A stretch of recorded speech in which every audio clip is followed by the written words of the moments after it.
79. Dokter. Roy dan yang lainnya tiba-tiba mengangguk, tetapi dalam hati semakin meremehkan. Terlihat jelas dia adalah seorang dokter kecil. Lagi pula, dokter kecil hanya mendapatkan uang relatif kecil itu sama saja dengan menganggur. Oh ya, kami baru saja berbicara tentang pergi ke rumah Kylie untuk makan malam, bagaimana kalau pergi bersama? Tiba-tiba Roy mengajak. Elena mengerutkan kening. Hari ini adalah ulang tahun pernikahannya dengan Jensen. Dia tidak ingin membuang waktu untuk hal lain. Ayo ikut, kamu yang urutan kedua tercepat menikah di kelas kita, dan Kylie urutan pertama, kita tidak hadir saat dia menikah, anggap saja bayar hutang kali ini. Roy membujuk. Elena mau tidak mau melirik Jensen. Jensen mengangkat bahu dan berkata, Elena, kamu belum bertemu teman sekelasmu sejak kamu lulus, berkumpul bersama bagus juga. Baiklah kalau begitu. Saran Jensen membuat Elena sedikit menantikannya juga. Mereka pergi setelah bayar tagihan, ketika mereka ke bagian luar kafe, Roy dan yang lainnya mengendarai mobil mereka keluar dari tempat parkir bawah tanah. Terlihat Ervan mengendarai BMW seri 5 senilai 500.000 yuan, dan yang bernama Hilton mengendarai Lexus. Tentu saja, yang paling mempesona adalah Ervan, mobilnya Mercedes-Benz kelas S senilai jutaan yuan. Saat mobil mewah ini muncul di jalan, langsung menarik perhatian banyak orang yang lewat. Ervan adalah menantu dari keluarga kaya. Baginya, mobil mewah senilai jutaan yuan memang bukan hal yang sulit. Jika bukan karena statusnya di keluarga istrinya masih sedikit dipandang, tentu saja mobil yang dikendarainya pasti jutaan karena demi martabat keluarga istrinya. Bunga kampus Elena, mana mobil kalian?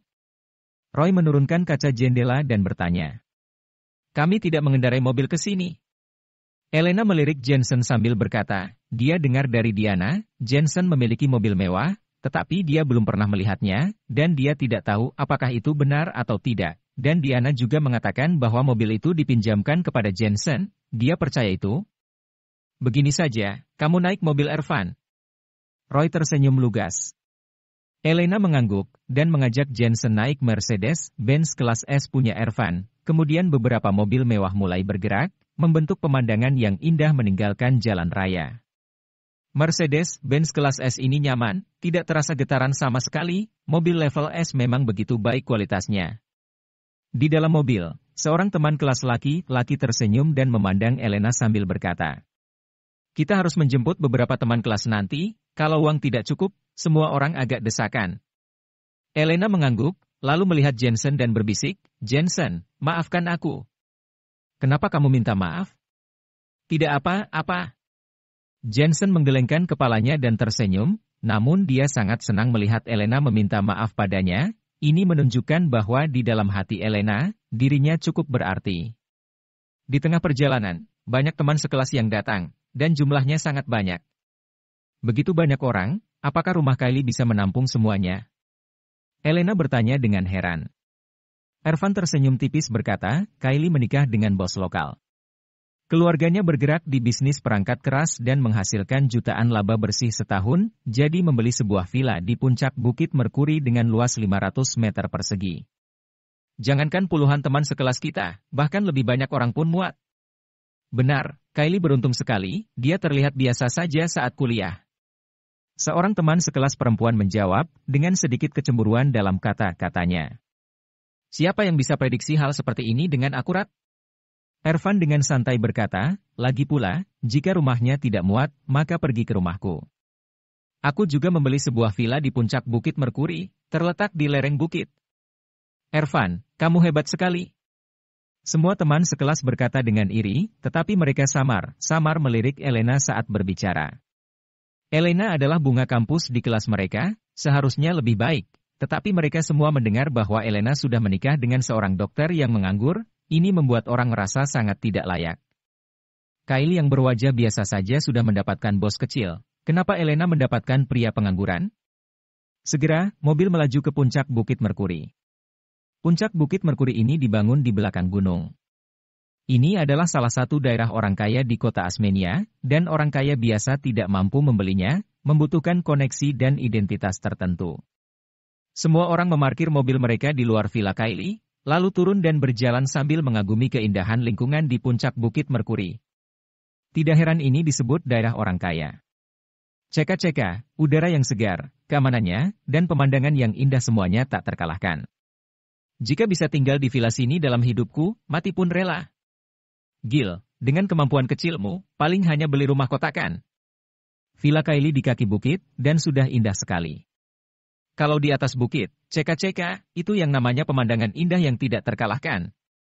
Teman-teman sekelas berjalan sambil mengobrol, ketika memasuki villa, mereka melihat bahwa villanya besar dan didekorasi dengan gaya Eropa dan Amerika. Kylie dan suaminya dengan hangat melayani mereka. Setelah semua makan yang kenyang, ada ruang KTV di lantai 4, mari duduk di sana. Setelah siang hari sesudah makan, Kylie membawa semua orang ke lantai 4, dan kemudian mengeluarkan berbagai minuman Moatai untuk menjamu teman-teman sekelas. Semua teman sekelas duduk di sofa dan mengobrol. Roy senang sekali berbicara, dia tanpa sengaja menceritakan tentang suami Elena, dan seluruh kelas mengetahuinya. Beberapa teman sekelas perempuan bersimpati kepada Elena, sementara yang lain bersorak. Terutama Kylie, dia penuh kebanggaan. Lagi pula, ketika kampus, dia sangat biasa di kelas, dan Elena adalah orang yang menjadi pusat perhatian. Siapa yang menduga setelah lulus, dia melayang ke langit, tetapi Elena menjadi orang biasa. Elena, kamu ini ya, memang jika ada cinta, minum air pun kenyang. Kamu masih anggap ini masa kuliah? Sekarang masyarakat berbicara tentang uang dalam segala hal, terutama wanita yang pantang tua, bagaimana mungkin tidak menyimpan sedikit uang? Kamu cari suami seperti ini, dengan wajahmu, mencari orang kaya hanya perlu hitungan menit. Kylie menarik Elena dan berbisik dengan beberapa teman sekelas perempuan. Dia sangat baik. Elena sebenarnya sedikit kesal, makna reuni kelas ini telah berubah. Dia tahu bahwa Elena tampaknya menasehati, tetapi sebenarnya sedang membanggakan diri. Dia baik. Kylie meremehkan. Apakah dia punya mobil? Apakah dia punya rumah? Dokter pengangguran, jangankan menghidupimu, menghidupi dirinya saja menjadi masalah. Bagaimana jika kelak kalian punya anak? Pernahkah kamu memikirkan masalah pendidikan anak? Kamu lihat suamiku, meskipun dia sedikit lebih tua, mobilnya BMW dan rumahnya adalah villa, memberiku kehidupan yang nyaman. Semua teman sekelas perempuan mengangguk setuju dengan perkataannya. Kylie sudah menjalaninya dan memiliki lebih banyak pengalaman daripada mereka.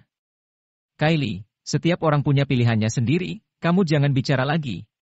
Pada saat ini, seorang wanita yang pemalu saat kampus pun menengahi, dia juga satu-satunya wanita hamil di kelas, tetapi dia belum menikah. Laila, kamu ini memang baik hati, kalau tidak, kamu tidak akan hamil sebelum menikah. Kylie menggelengkan kepalanya, dan teman sekelas perempuan yang barusan bicara pun diam, dia menundukkan kepalanya. Elena tidak punya pilihan selain menghadapinya dengan santai, tetapi dia memelototi Joy, orang ini memang tidak baik. Joy dipelototi oleh Elena, dan merasa sedikit malu. Dia mengambil gelas dan berkata kepada Jensen. Ayo Tuan Jensen, minum. Maaf, aku harus menyetir nanti, tidak bisa minum. Jensen menjawab dengan santai. Awalnya, dia ingin membuat Elena bahagia, tetapi makna reuni kelas telah berubah, tidak ada nilai nostalgia sama sekali.